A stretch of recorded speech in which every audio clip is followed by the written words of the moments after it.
Hello everybody, my name is Amos for amosyomusic.com, and in this video I'm going to show you how to set up a dynamic delay on a lead vocal just by using sidechain compression. So this song is called Sound of That, courtesy from the band Otto and ProStudioLive.com. So you can listen to my exact mix of this over at my website amosyomusic.com, and I'll leave a link in the show notes below for you to check it out. So I'm going to hit play and then we're going to begin talking about what's going on.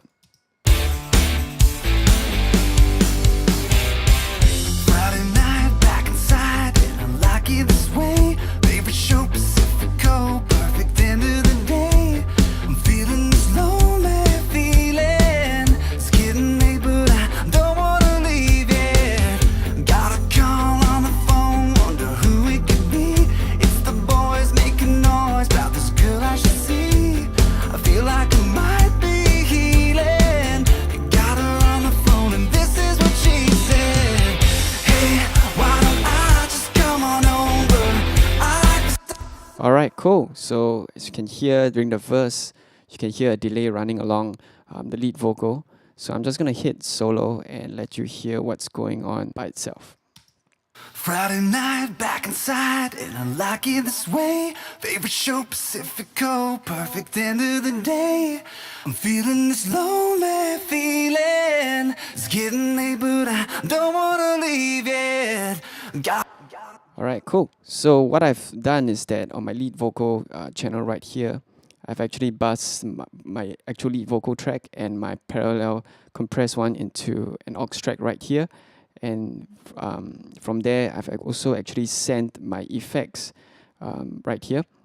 And one of them is the V quarter dynamic delay. So V stands for verse quarter note dynamic delay, which I'm sending a unity signal into a stereo aux track right here.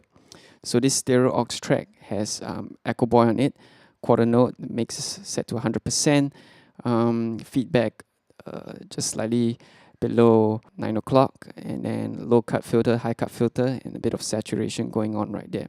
So this is where you're actually hearing the quarter note delay from. And then I have some processing just to cut out the low and cut out the highs, and then dip some frequencies which I didn't want to emphasize too much, because the main idea for me to have this delay was to have it running in rhythm with the song. So as the drums is doing 4 on the floor and as the whole mix is going on, this just, you know, creates some kind of interest and movement along as the lead vocal is singing through the verse. So the crux of today's video comes from this R compressor right here.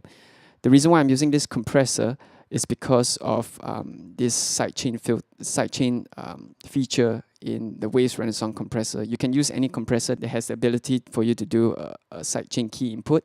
So in this case, on my lead vocal channel, I'm actually sending this dynamic delay at unity as well into this compressor. So what this does is that it's actually pulling down the quarter note delay every time the lead vocal is being sung.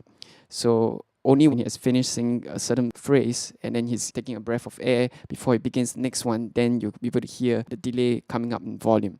I know that it's a lot of talking, but I'm just going to show it to you right here so that hopefully it explains better than what I'm actually trying to say. Friday night, back inside, and I like it this way. Favorite show Pacifico, perfect end of the day. I'm feeling this lonely. So you can see that every time as the lead vocal is singing, the compressor is actually acting on it and pushing the delay down until when he's done with the phrase, then you'll hear the delay coming up in volume. So one thing cool about it is that I can actually have the dynamic delay up as loud as I want without it mudding the lead vocal, because every time when the lead vocal is singing, the delay is literally being pushed back, and once he's done, the delay comes forward and takes its place. So I then again did some EQ to sculpt it in the mix, add a de-esser just to take away all the sibilance because I didn't want any artifacts going on. I just want it to be a constant delay that runs throughout the entire pass. And then I used an S1 imager to push it out to the sides a little bit so that you can hear it in the mix. And that's pretty much about it. There are a few ways that you can actually do it. One is by doing the way that I just showed you, by setting up a compressor, keying in an input from a lead vocal, And another way you can do is by using fader automation. So every time when the lead vocal is being sung, you can actually use your fader to pull it down, and then towards the end of the phrase, bring it back up again, and then pull it back down again when the next line begins. So I also actually went ahead and did fader automation just to pull down certain phrases of the words, because I felt that as a compressor with the fast release, it's actually accentuating the delay more than I actually wanted it in the mix. So this fader automation is just meant to tuck it back into where it should be naturally. So without that, fader automation is going to sound like this. Friday night, back inside, and I like it this way. Favorite show, Pacifico, perfect end of the day. I'm feeling this lonely. So you can hear that when he says way and day, the delay actually jumps right up in volume. So I actually wanted to tuck it back a bit in the mix, and that's what I did with the fader automation.